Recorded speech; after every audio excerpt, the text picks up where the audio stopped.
each and every one of our relationships. Ultimately, it'll be in your hands, the voters, to decide where our country goes and where the world goes, with what you do every day and with your vote. We can still become a Type 1 civilization. That's where we can harness all the world's energy cleanly and renewably, where we can provide for the adequate infrastructure for commerce, education, and national defense. We can do all these things. We can protect our environment, but ultimately, if we don't solve for partisanship and for stabilizing the debt, then we won't be able to. I appreciate your time, and I thank you for listening. Please go to mendoza.vote to learn more or donate. Thank you. Mr. Mendoza, thank you. We will start with our first question to Mr. Zink. Immigration and border security continue to be at the top of concerns for Arizona voters. Do you believe there's a border crisis at our southern border? And how would you define what a border crisis actually means? Absolutely, Steve. Thank you very much. So one of the things that's, I've been to the border many times. I have seen firsthand the millions of people that are coming across. They're military-aged people, and because of this, we need to sit down and we need to focus on exactly what this issue is. We need to have people remain in their countries before they come over. They need to be vetted. We need to make sure that the sex trafficking and the women trafficking and children that are being trafficked, along with drugs, all of these things are a huge crisis. We need to address those. And so by doing that, we need to sit down and make sure that we have legislation and that we secure our borders, because this is a melting pot. This is something where people come in and we should be Americans together. It's so important that we do that. And this is so important for us. So yes, the crisis there, we need to make sure that that crisis is met head on, and that we prevent the military-aged men from coming into this country. Mr. Mendoza, you have as much time as you'd like to respond to that. Could you ask that again? Yes. Do you believe there is a border crisis? And if so, how would you define what a crisis actually means at this moment? I would define a crisis as any situation where anybody is dying needlessly. And there are people on the border that are dying needlessly. So yes, I would define that as a crisis. And along the lines of what Zink was saying, this is pretty accurate. You know. Perfect. Well, Mr. Zink, the next question. There has been a bipartisan efforts in the past, whether it was when then Arizona had U.S. Senate members as part of the so-called Gang of Eight, or much more recently to implement so-called comprehensive immigration reform. Will you support a measure that would include increased border security and a path to citizenship for some undocumented immigrants? Oh, absolutely. So let's say take it head on with DACA. Here's the thing, 1.16 million people are DACA here in our country. They pay $500 a year just to not be deported. That is $580 million that is given to our government. What have they done with this? Where have they actually helped our citizens to find a pathway to citizenship? They haven't, because this is free money that's not regulated. It doesn't go anywhere. And so we need to make sure that we allocate that. But more importantly, let's find a way to stop that. Let's get the federal government out of the business of making sure that you can stay in this country by paying $500. That all has to go away. Mr. Mendoza, will you support an effort to comprehensive immigration reform that would include a path to citizenship? Yes, obviously, but I also don't like the idea of comprehensive immigration reform. I think the best route is incremental change, so small policy change as opposed to just one huge package. How would you propose that be? I don't know. I've never been in Congress, so when I get in there, I would have to try to propose that. Honestly, it's the partisanship that's the biggest issue, so until we can actually maybe go on a retreat as Congress people to Flagstaff, I don't know. Let me ask a follow-up on that then. If we're talking about what some people have criticized being patchwork, is there one aspect of, if you don't want comprehensive immigration reform, is there one aspect of what is in a plan like that you would take on first? I would like to double the spending right now on border and immigration security. Right now it's about $20 billion. We can easily get that to $40 billion. So if we get that first and then we can start the path to citizenship, that'd be nice. I also would recommend that we reduce the number of immigration for the next 5 years to try to balance out and figure out where we are and where we want to go. And then in 5 years we can restart the a process to allow more immigration in. If I may go back to your answer, Mr. Zink, somehow do you propose also that offer of immigration reform, as you were saying, that the need for that because of the crisis in the border, but would they be a path to citizenship that you would offer in that solution? One of the things is that's really important that we need to understand. My opponent just said he didn't know, and he didn't have an understanding as to what was going on, and he's going to go to Washington, D.C. That's too late. Here's the most important thing that we need to understand. We have to be aggressive in this. Spending more money, that raises our taxes. We have to take what we have. We have $580 million that is paid by DACA, and we need to take that money, and then we need to sit down and have this. I talked with a lady just the other day, and she said that she's been in this country since she was 4 years old. 17 years she's been trying to be a citizen in this country. There cannot be anything. So what we want to do is we're going to go in aggressively. We're going to look at with all of the attorneys and make sure that there is a 5-year way to go to citizenship. Understood. And more importantly is that we have to get rid of charging DACA the amount of prices that they're now faced with. Thank you. Can I give a rebuttal to that? Okay. It's arrogant to assume that anybody who hasn't been in Congress knows what it's like to be in Congress. That's ridiculous. There's nobody in Congress that knows how to be a congressman, or else we would have already solved all these issues. You can't possibly assume that you know all the answers on how to solve these issues. We don't know, or else these issues would have been solved. So, yeah. Well, let me ask the experience question then.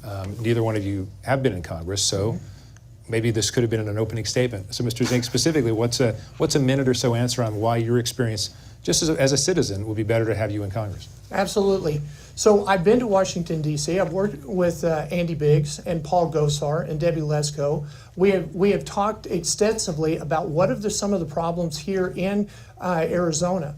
I've been there in their offices, and I've talked with them directly and trying to solve these issues that are very real to the Hispanic people. They're wanting, this is the greatest country in the world. They're coming here in droves because they want the American dream.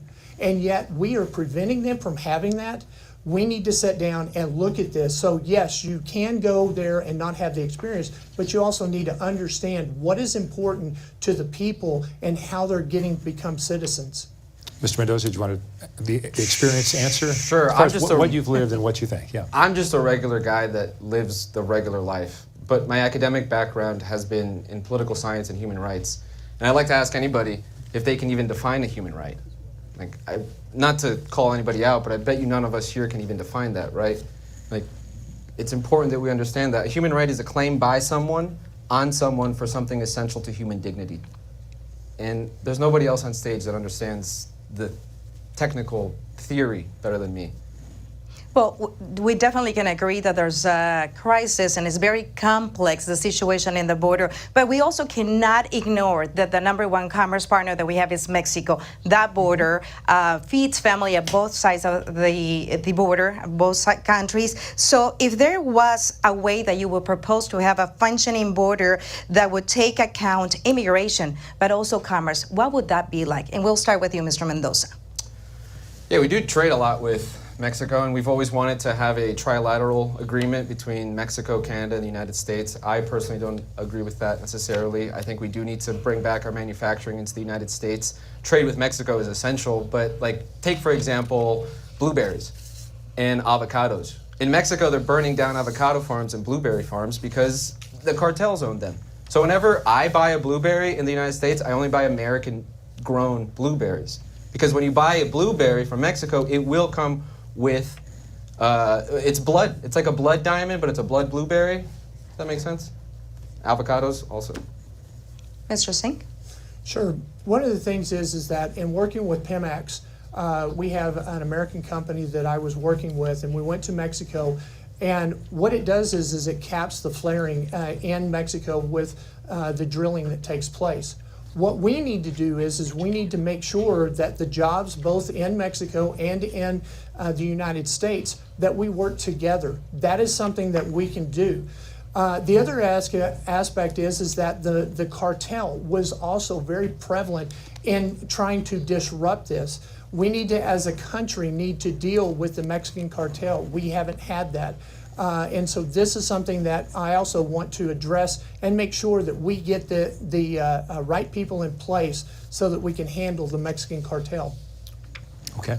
Gentlemen, let's move on to the general question of the economy. Mr. Mendoza, we'll start with you. Inflation has cooled from its highest levels, but is still affecting families across this district and across the country. What steps would you take as a member of Congress to try to make life more affordable for your constituents? The economy question, I have like 20 points under in my notes because it's such a complicated subject, right? We have the Federal Reserve, they control the interest rates. Interest rates have been low for the last 10 years. And right now, what we're probably going to be facing is likely stagflation. I don't know if you've seen Jamie Dimon's presentation where he talks about his prediction for the economy, and it's not bright. Things are going to keep getting worse. The Federal Reserve started raising interest rates 8 quarters ago. Usually, you don't start to see the ramifications from those increased interest rates until 10 quarters. And it happens that it can go to 16 quarters. So we have about 2 to 8 more quarters before we're going to enter a recession. And it probably won't be the regular kind of recession. It's going to be a deflationary recession or a stagflation.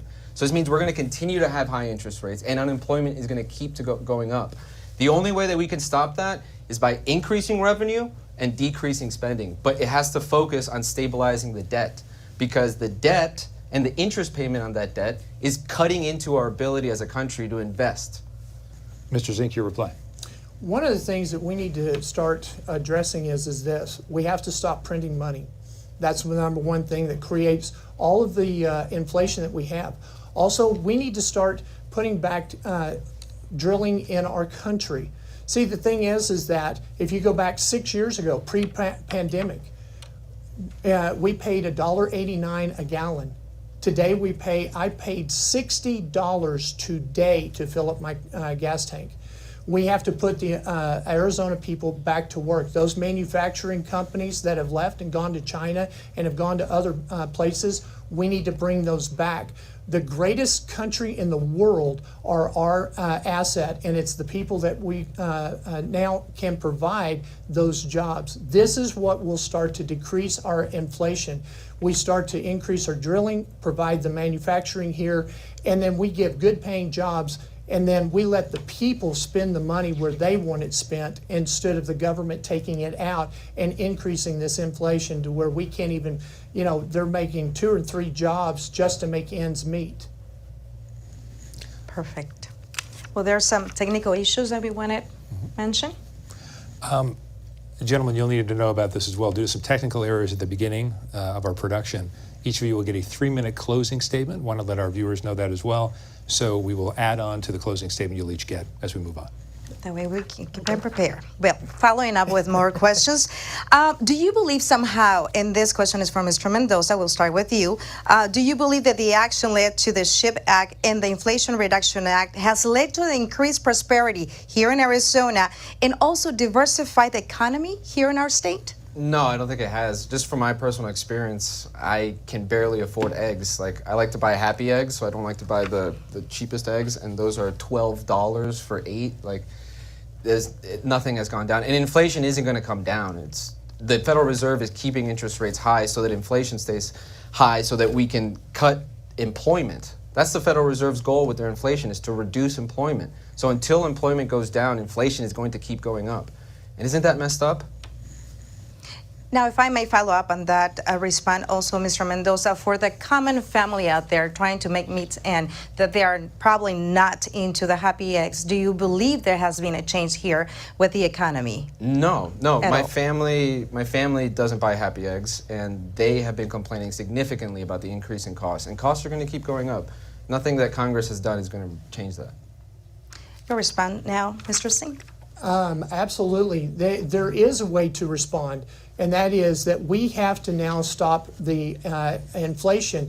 I lived through the 70s when Jimmy Carter, and we had some of the highest inflation rates. We now have higher inflation rates.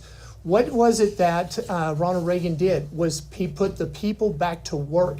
He then invested in military. We started doing the things of taking the greatest country in the world and putting it to work, and it started reducing inflation. We started giving money back into the pockets of the individuals. This is what needs to happen now. And only through giving good paying jobs will we be able to do that.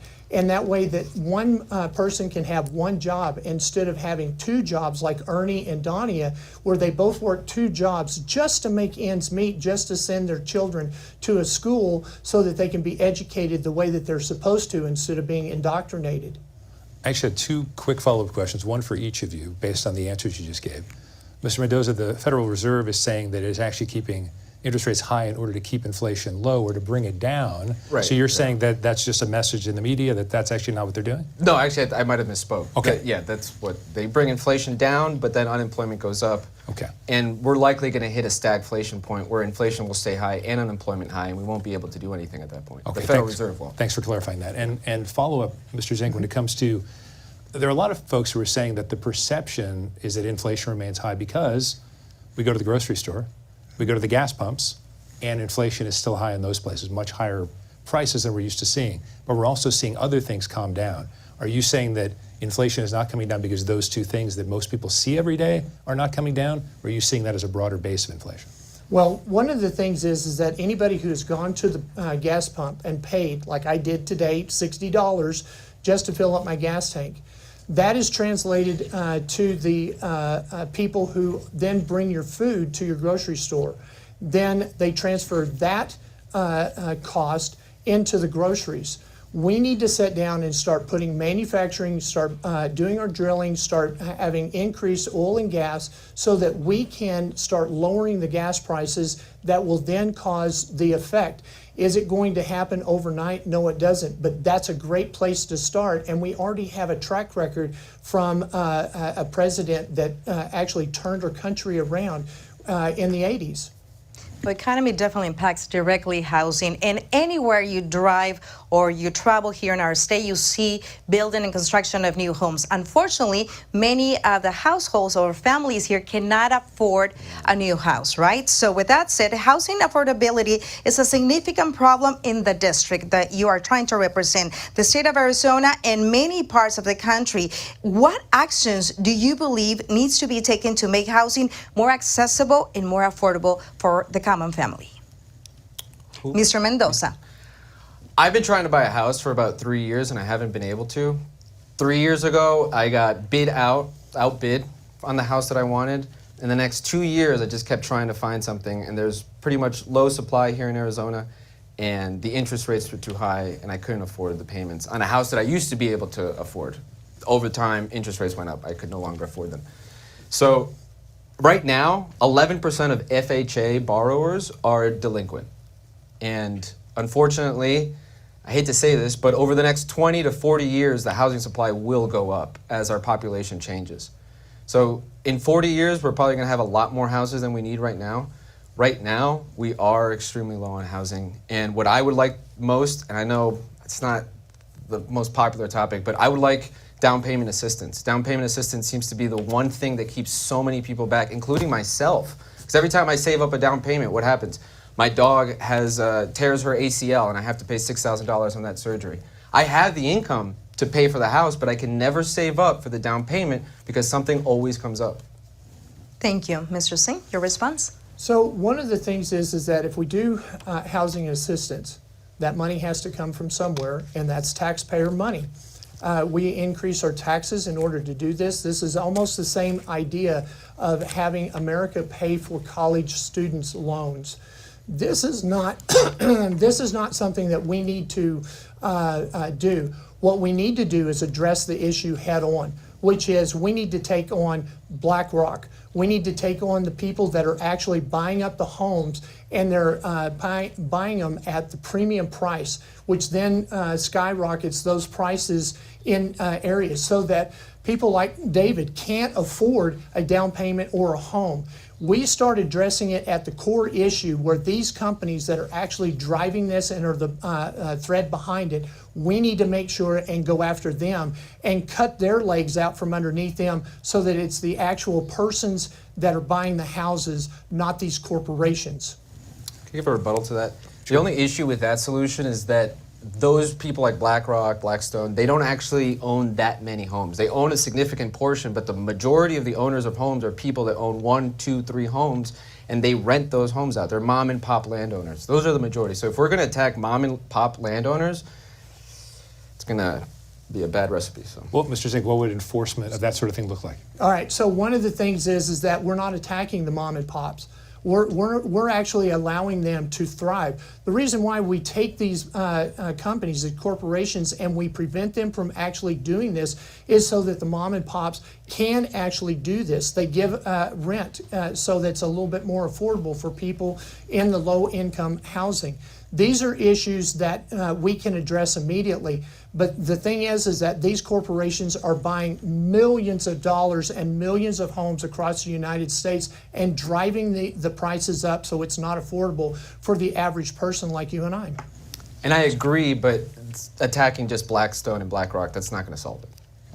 Now, next question, and we'll start with Mr. Zink. And this, how much involvement should the government have in housing affordability? How will you use public resources to address this dramatic problem right now, serious problems that we have here in Arizona?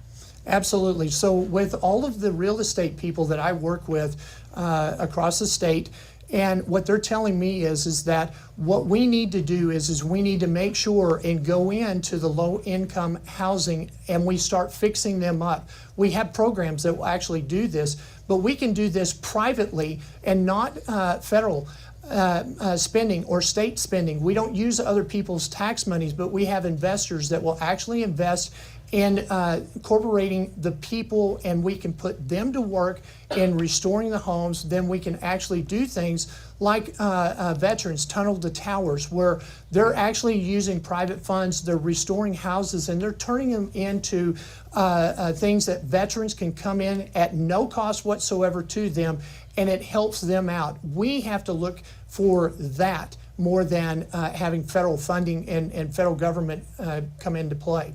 Thank you, Mr. Zink. And Mr. Mendoza? Yeah, besides the idea of helping veterans when they need housing, because they deserve that. They serve the country. They deserve that. But the idea of just giving housing to people isn't the right approach. What we need to do is incentivize ownership. So people have to be the owners of their homes. So if we can build buildings where people are purchasing the apartment, not just renting it indefinitely, that's how we create stability. My family has benefited significantly from down payment assistance. The only reason I'm standing here is because my family was able to get down payment assistance in 2008 for their home, which we got to live in since then. So that's essential. My family has provided millions of dollars to the state because of them being able to own that home. They've started businesses, they've helped the community, and they would have done none of that if they weren't the owners of their own home. Mr. Mendoza, So can I briefly, respond sure. to that real Okay. quick? So one of the things is Nancy Pelosi stated that you will own nothing and you will like it. The thing is that what we have to do now is we have to sit down, and the way that we control people is through property. And by taking property away, we have to be able to get affordable housing. And the way that we do this is that we do go after the major incorporation cancer that is on our country, that is buying up these homes and pricing them completely out of the price of the average person. That's what's important. That segues into our next question. What efforts have you either heard about or witnessed? We know homelessness has been a major issue in this district, but across the country as well. Some would attribute that to affordability. There are other factors as well. Have you heard of any ideas? Have you seen any ideas in action that you would like this district, the state, the country to take to help homeless individuals? I would like to incentivize for restrictions on rent. I don't want people to just, every building that gets built in this city is a rental, especially if you go downtown in Phoenix. It's so hard to find a building that you can actually buy a little studio, even like a 700 square foot studio apartment. It's so difficult. And the only places that have that kind of affordability have a $900 HOA fee. So I can't even afford to live there. So if we get out of the rental market and we start incentivizing businesses to sell these buildings, sell the apartments, that's how we can fix a lot of this. And also, we have so many buildings that aren't being used, 30% of our downtown apartment buildings, and I know that's one idea that's been floated around, taking the old commercial buildings and turning them into apartments. I think that'd be cool too, but they have to be owner-occupied apartments, not rentals. Mr. Zink, before you reply though, there is this acronym many of us know of, NIMBY, not in my backyard, and those ideas sound great until they go into neighborhoods. We've heard, obviously not this district, we've heard folks in Scottsdale were concerned, wait a second, there's an unused hotel, you're putting homeless people there? Not in my backyard. So how would you deal with communities and neighborhoods who don't want that? Well, thankfully we're not in Scottsdale, and you can't just put a homeless person in a room. They're going to shoot up drugs. Like, we have a serious drug and mental health issue, so it has to be a comprehensive approach if you're going to try to house somebody like that. Yeah, so it's kind of apples and oranges. Something similar had to do with this situation of the growth of the number of homeless people in our state. Definitely contribute in many ways. The crisis, the housing crisis of 2008 to 2013, many Arizonans were victim of that. If you get to Congress, what are some of the solutions that you would propose to prevent that happening right now, as we're seeing this, the affordability of housing and the increase of homeless people in our state? Absolutely. So we need to address a couple of issues. One is the lack of police. In Laveen, they don't have a police department at all. Phoenix has to cover it, and Phoenix is actually taking South Mountain out, their local dispatch, and they're going to make it downtown, so it's going to be centrally located. That means that they're going to be further away from the people that need help. We have homeless that are coming in, and we aren't able to address it through our public safety. Our men and women in blue need help, and we have actually cut through Black Lives Matter, defund the police, all of these things where we don't have the police departments, and this homeless issue is now not being addressed. The other aspect on the other side, which is the mental health. And being in medicine for over 38 years, one of the things that we need to actually address is the mental issue that is taking place and is prevalent throughout. This is brought on by the drugs, by what's happening with the individual, especially coming from our borders. All of these things have to be addressed, and we're literally closing down those mental health facilities. This is a major concern. That's the reason why I went to Sonny Borelli and several other senators, and we are trying to put legislation in that will keep access so that the people can actually have medical care and do it in a safe environment, so that we don't have them on the street, but they're actually taken care of. Thank you. Mr. Mendoza, what would be some of those solutions that you would propose? To prevent a 2008 style collapse? Well, not necessarily that, but the housing crisis that brought into the homeless community also. So a lot of people lost their homes and ended up homeless. So what will you do to prevent, since the affordability in the housing right now in Arizona is so difficult also? The only way to tackle that is through education. One solution is what? We give people what they need, right? The other solution is we build people up so that they can do the things that they need to do to be able to provide for themselves. And that should be our goal. Our goal should be to build people up, not to give them things. Mr. Zink, quick follow-up to what you had said before. There are some people who would be concerned about the concept that police are as heavily involved with homeless as they have been, homeless folks, and you mentioned mental health situations. Would you in any way advocate other people being a part of a police force, perhaps more social workers, to be involved in those situations? Well, the thing is that when you have drugs that are involved, being a healthcare provider myself and understanding there is volatility. While social workers are beneficial and they are in the medical realm, out on the streets, we need to have good paying jobs for our men and women in blue. It's vitally important. They need, right now, we're 3,800 police officers in Phoenix that need to be hired. and it's all because they've cut and taken back all of the funding for our police department.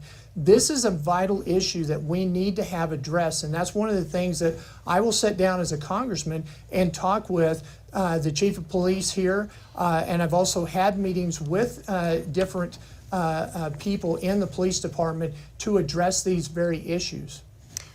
Mr. Mendoza? The question again? A more creative idea as it relates to dealing with homeless people as opposed to having more police on the street. Would you advocate having more social workers, something like that, working with police? Yeah, definitely. We need both. We need to spend more money on both. And I hate to say we need to spend more money, but there's no other solution to this. And we need to also cut spending in other places and redeploy it to these more important, like our law enforcement, like our border. Yeah. And I do recommend that we need to have a mental health approach to the homelessness, where we could be, like we used to have an asylum program, right? And then we got one flew over the cuckoo's nest, and then everybody freaked out, said no more asylums. And there's a reason for that, because we do mistreat people in these asylums, but there's a point and a reason why they had them in the first place. Maybe if we could try again, but this time not be so abusive, that would be great. Mr. Zink, have you seen any efforts that have impressed you in regards to, minimizing the situation with the homeless?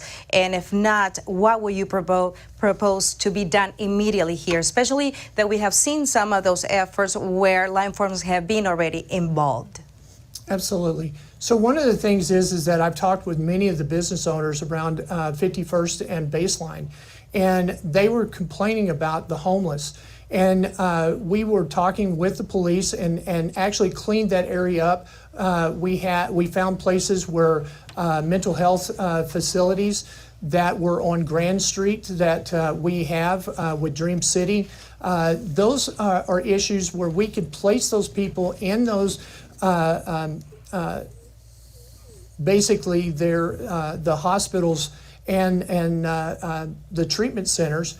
And so what they can do is they can then address the issues specifically that would be designed for that individual. And by getting them off the street, they get the health care that they need, but also they're not committing crimes, which is the number one complaint that most of my constituents are talking about, is they're coming in and they're literally stealing things off their front porch, out of their backyards, and they're endangering their wives and their children. And that's where we need to address that head on. Can I make Mr. Mendoza, yeah, go ahead. I do think that there is a risk that we might demonize people that shouldn't be demonized. There is a risk that homeless people will commit crime, but I know one homeless guy. I know a lot of homeless people actually, but one guy's name is Carl. Anybody who lives downtown Phoenix knows him because he walks around downtown everywhere. You see him on Thomas and Central pretty much 3 times a day. He just walks around. These are incredibly beautiful people. Carl is an incredible person, and what I recommend for the American people is whenever you see a homeless person, feed them. Do something for them. Give them a shirt, give them some pants, give them some shoes. Even if they might take those shoes and sell it for drugs, at least you did something instead of depending on the government to do something for you. Mr. Mendoza, we'll stay with you for this next question. When Roe v. Wade was overturned by the Supreme Court's Dobbs decision, that sent the issue of abortion reproductive rights to the states. We anticipate there will probably be a ballot measure in Arizona in November, but that would only affect this state. What restrictions would you want to see on abortion? Would you like to see the federal government take this up and decide on a certain number of weeks, number of trimesters, or would you ban it altogether? What are your thoughts? When it comes to this question, I like to bring up the idea of partisanship, because it's partisanship that's kind of keeping us back from solving all the other issues. We have so many more significant economic and social issues that might actually threaten the nation, but we're focused on this one issue because we can't come to a compromise. My suggestion is that we actually have a compromise. And maybe I'm wrong, and that's where I'm open to talk to Democrats about it, but into 3rd trimester, I think there should be a federal ban on 3rd trimester abortions that occur for elective reasons. Because I don't think it's the same thing when you're taking the tissue within a woman and you're taking it out in the 3rd trimester because there was a miscarriage. That's not an abortion. That's a different procedure, and I think we should differentiate these 2 procedures. The abortion should be defined as the willful termination of a pregnancy in the 3rd trimester. If it's happening in the 3rd trimester because you just don't want the baby anymore, I think that should be a crime. But the Arizona proposition goes to any time period. Not even Europe, in all their liberalness, go that far. The Netherlands, they go up to 24 weeks. France, 15 weeks. So why are we so liberal here that we're more liberal than the Europeans? That's crazy.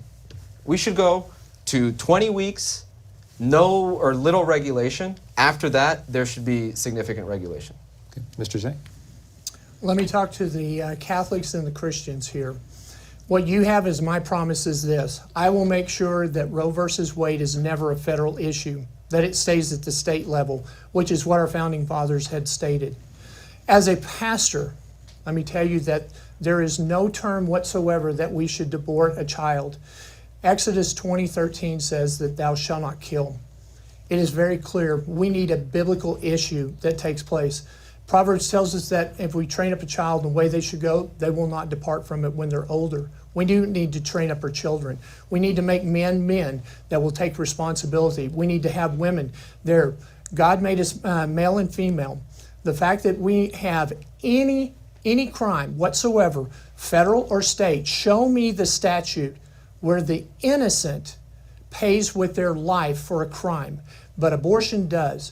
I, as a pastor, will never ever state that abortion is okay. As a congressman, I'll make sure that it stays in the state. That you have my assurance. Mr. Mendoza, is there any personal experience with abortion that you would be willing to share with the voters that are listening and watching right now? Yeah, I can. When I was 19, 20 years old, I was with a partner, and I thought that she might have been pregnant. We both did, and we decided that we were going to go through with an abortion. And the reason was because I was afraid. I was afraid, we both were afraid. We didn't have the means to take care of a baby, and we also didn't believe that the future was going to be bright enough for us to be able to raise that baby. Thankfully, thank God, she was not pregnant, so we didn't have to go through with that. But that idea of having gone through with that does weigh on me every single day, and I do think about that often. I actually have to think about that I probably could have had that baby. That if she was pregnant, I would have been able to be a good father. I would have pulled out everything that I needed to do to provide for that family. But it's now that I realize that, right? So we have so many young people that are afraid to become parents.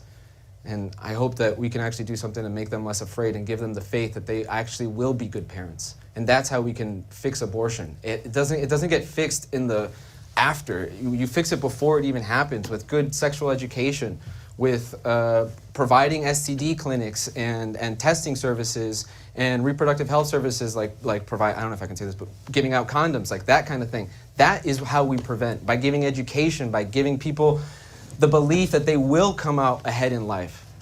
That's how we prevent abortion. Mr. Singh, do you have a personal experience with abortion that you would be willing to share with the voters that are listening and watching right now? Absolutely. So one of the things is that between my daughter and my son, my wife had gotten pregnant. She had an ectopic pregnancy. She had to have a DNC because it was not a viable pregnancy that she could take to term. It would have actually caused her harm. And so one of the things is that we had to go through that, but we also had to understand that the DNC is not an abortion. The thing is that inside the womb, the protection, the fetus itself, which by the way, in Latin means little child. So when they say fetus, they're saying little child, and we need to be able to take care of that child. It's a body in itself, and if it's my body, my choice, then the child also needs to have a choice as well. And the thing is that God gives us these children, and we need to be able to protect them. They're a separate entity. They have a constitutional right to life, liberty, and the pursuit of happiness. How happy are they? And here's the other thing. Margaret Sanger in 1920 said that we need to take the deformities out. Where are the Planned Parenthood? Where is it that they show up? They show up in the black and brown populations. They're not in Scottsdale. They're in South Mountain, where I'm trying to represent. We need to sit down and we need to address this head on and make sure that our children are protected and that we allow them to have life, liberty, and the pursuit of happiness. Yeah, before anybody thinks that I'm pro-abortion, I want to tell a story that happened to me when I was in high school. I was in a biology class, And our teacher divided us into two groups, one pro-abortion, one anti-abortion. I was put on the anti-abortion side or the pro-choice side. And I tried arguing everything for my side. I did ethos, pathos, logos, and nothing seemed to work until I thought, oh, you know what? There's a little bit of pathos that I can hit here. And it's the story of, I have triplet siblings. And when my mom was pregnant with the triplets, the doctor told her that, so it was 2 eggs, one divided, twin boys, and then the other egg. They told her that we can take this 3rd egg out, and that way the other 2 will have a greater chance of survival. Well, my mom decided not to, and thank God, because that 3rd egg became my little sister, who is the love of my life and the reason that I'm even standing here. And when I told that story to people in high school, the debate ended, and then one of the students got up and slapped me across the face as hard as he possibly could.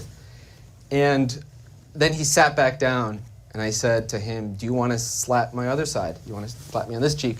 And the teacher didn't do anything because I had kind of shut down the debate with that story. So before anybody gets the idea that I'm pro-abortion, I'm not. Life begins at conception. But what I'm worried about is that this issue is going to drive us to more deaths than abortion has ever had. Okay, Mr. Zink, we have a few minutes left. I want to move on to the question of election security. Do you believe that U.S. elections are free and fair? No, they're not. In fact, one of the things is that I've worked the Arizona audit in 2020, 2022. I've worked at Texas, Georgia, Pennsylvania, Wisconsin, Michigan, Minnesota, Colorado, and Oregon audits as well across this nation. I can tell you emphatically without equivocation that the election was stolen, that we have to have a complete reform. One of the things that I've been working with senators and House of Representatives here in Arizona is the very fact that we need to have one-day voting or a weekend, which is a Saturday, Sunday, Monday, and a Tuesday. But at the end, where cheating starts is when we have a season of voting. And we have actually, because I worked on Kerry Lake's legal team, Abe Hamadeh's legal team, and Tita Peters' legal team, I have seen where the ballots, the mail-in ballots, where there were no signatures whatsoever that were opened and counted. I've seen where names that on the ballot were not the same names of the signatures. All of these issues have to be addressed. So we need to have one-day voting. We need to have paper ballots, hand-counted at the precinct. We need to get rid of the tabulators. And this is the major cause is why nobody actually looks at our elections, and they think that it's the safest, most secure election in the country. No, we're the laughingstock of our countries. Mr. Mendoza? We've always had election integrity issues. You can go back to 1877. You can go back to JFK. People argue that JFK didn't actually win, that the ballots got stuffed by the mob. You can go to the hanging chads in the Bush election. We're always going to have issues, but we need to improve our systems. Like one suggestion that I would recommend, and I know not many people know what this is, but blockchain-based ballot systems. A blockchain, you can distribute the information on that voter across multiple computers so that you can't actually change any of the votes. Everything is transparent. And that's one solution that would help. Also, going back to more localized precinct-based voting. Like, I shouldn't have to drive to some faraway high school to vote. I should be able to walk somewhere and vote from there. Thank you. Well, it is time now. Can I address 20 something very seconds? quickly? 20 seconds. Okay, blockchain voting. Oh my gosh. Here we go. One of the things is that's extremely important to understand is that anytime you have a computer that the source code can be changed and altered. We actually proved this in court multiple times over multiple states. We need to address this, and that's how we address it. Paper ballots, hand counted at the precinct level. I'm a software engineer. That's not how it works. Well, it is time now, gentlemen, for closing statements. Each of you have 3 minutes, and to keep us on time, we will be politely cut you off if you run over, okay? Mr. Zink, let's start with your closing statement. You have your first minute. Okay, absolutely. Thanks for having me at this debate. I really enjoyed it. What great questions we have. We have a major election on our hands, and we have to choose the right candidate for the right time. We have to have somebody who actually understands the issues and has the solutions. My opponent doesn't have that. Actually, he stated that he didn't know. And we need to sit down and start looking at what's happening in our country. We need to address these issues. We need to make sure that we have good paying jobs, that our children are not being indoctrinated any longer. Critical race theory needs to be with critical thinking skills. These are the issues that we need to do for our children. We need to actually increase the police so that our wives and our mothers and daughters are safe on the streets, that we need to increase the manufacturing here. All of these things that I have worked with senators and I've worked with House of Representatives, I've been doing the job and I haven't been elected. When you elect me, you will elect somebody who's already active in doing this. I'm not telling you what I will do. I'm telling you what I have done and what I'm working on right now in order to make this happen for our constituents. Here's the thing. We have had Raul Grijalva, Ed Pastor, and Ruben Gallego, all Democrats, all have sat and have run this area, and they've run it in the ground. Here's the other thing that I want to also know. My opponent was a Democrat. He changed parties and became a Republican in order to run in this race. We need to sit down and stop Democrats. We've had 24 years of Democrats running this area. Isn't it time for a change? We need a true Republican, somebody who actually will address this, somebody who will actually sit down and talk to the people and address these issues. This is so important. This election is vital. We literally will live and die by who gets into office. So this is very critical that we need to address and make sure we don't need Democrats no longer in CD3. We need a strong Republican that has the backbone, that will go to Washington, D.C. and address these issues, that has a plan and doesn't know what to do. That's my opponent. So go to jeffzink.vote. I appreciate the fact that you're willing to listen, and let's make intelligent decisions now and understanding what's lays before us so that we can actually do the things to help our CD3.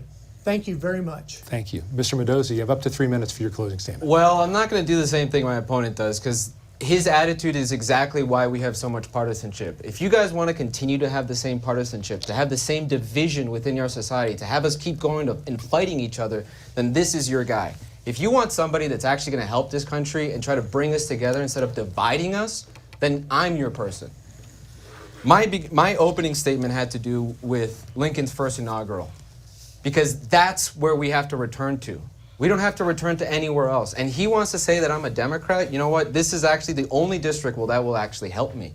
And second of all, I helped this guy for 80 hours the first time he tried running for office. Do you think a Democrat could stand being with this guy for 80 hours? I'm not a Democrat, all right? I am nonpartisan. I'm running on the Republican Party because this is the party that has the ability to solve issues in our country. With that said, I would like to thank you all for joining me and listening to me. And you, the audience, you guys be smart. You guys know better than anybody else here what the issues are with our country. And if you want somebody like him, if you want somebody bipartisan, then that's me. If you want somebody who's going to divide this country further, that's him. Thank you. Thank you, Mr. Mendoza. Mr. Zink, recent polling information here in Arizona, get it to the community today, show that Trump is leading in the favor of the voters, and it's because Biden is losing the support of the voters. If Trump wins Arizona, how would that impact your race? Oh, absolutely. It's going to make it completely viable. The reason why is that we already know. You go back to Trump's term, $1.89 gas. We had less than $1 with eggs. And the thing is that we sit down and we look at this and we go, gosh, don't we wish we had that? Biden's economics has literally decimated what any income that people have today. For Donald J. Trump being my president, see, my opponent said that he didn't win in the last election. And I've gone all over the country and said that, and seen firsthand, yes, it did. So the thing is that Donald Trump will help me in getting into office. Quick comment, Mr. Mendoza. What was the question again? I didn't really get that. If Trump wins Arizona, how would that impact your race? Well, if he wins, it'll be after the election, so.